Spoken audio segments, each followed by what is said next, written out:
Hello everybody, welcome back to HardReset.Info channel. In today's video, I'll show you how you can easily create collections in Essential Space on your CMF Phone 2 Pro.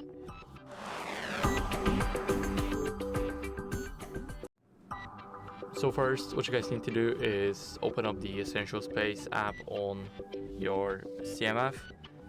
Now, what you guys need to do is select one thing from the memory. For me, it will be this one.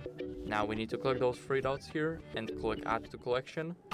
As you guys can see, we got none, so we need to click the plus button here and name it. So I'll name it just like that. And here, as you guys can see, we have the collection. Now we can simply select those two and add it to, let's say, new collection. So it looks just like that.